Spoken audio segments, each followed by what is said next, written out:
What's up guys, it's Callum here from True Tech Reviews, and today we'll be taking a look at the new OnePlus 7 Pro and what my first impressions are of it after having used it for the last week. Let's get straight into it.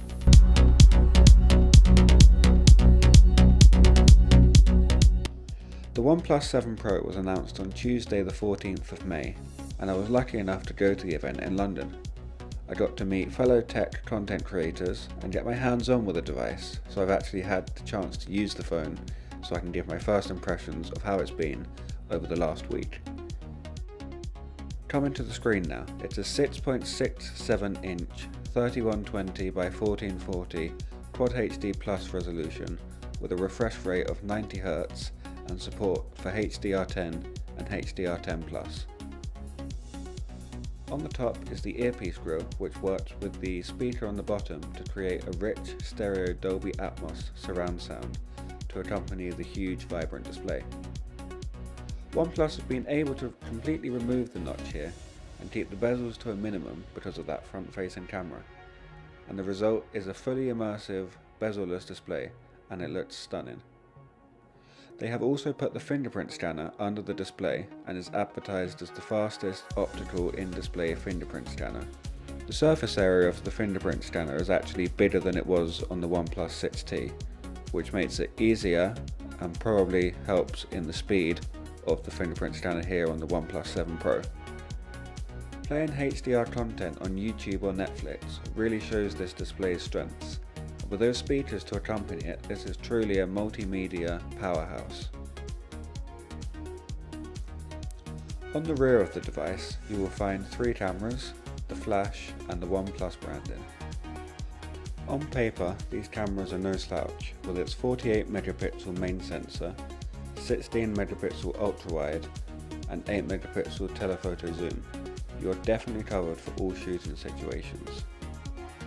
However, putting them into practice resulted in photos that appeared soft enough to make them seem like they are out of focus, slight inconsistencies with exposure, and no option to use the full 48 megapixels in standard auto mode. But as this device is new, I can only expect updates to fix these minor camera performance issues. Only time will tell. On the inside is a Snapdragon 855 paired with either 6, 8 or 12 GB of RAM, which is powered by a 4000 mAh battery, meaning that this performance is easily the best I've tried, and possibly even the best out there to date on any Android phone. Animations feel snappy, gestures feel fluid thanks to the help of that 90Hz display, and no matter what you throw at it, the OnePlus 7 Pro handles it like a champ. If you're looking to buy the base model, it only comes in mirror grey, whereas the 8GB variant comes in mirror grey, nebula blue, which is what I have, and later in June, almond, and the 12GB model only coming in nebula blue. So that about wraps it up for today's video. I'll actually be using this as my main phone for the next few weeks, so I'll be testing out things like battery life, cameras, if there is an update. And if there is an update, I'll be posting them on my social media, so don't forget to follow them. Links are in the description below. And don't forget to smash the subscribe button if you want to see the full review coming in the next few weeks. Once again, a huge thanks to OnePlus for making this video possible. And if you want to support the channel, I'll leave my Patreon down below. It's not necessary to sign up for or anything, it's just if you do want to support the channel, I'd really appreciate it. If you like the video, give it a thumbs up. If you dislike the video, give it a thumbs down. I've been Callum from True Tech Reviews, and I'll see you in the next video. Peace.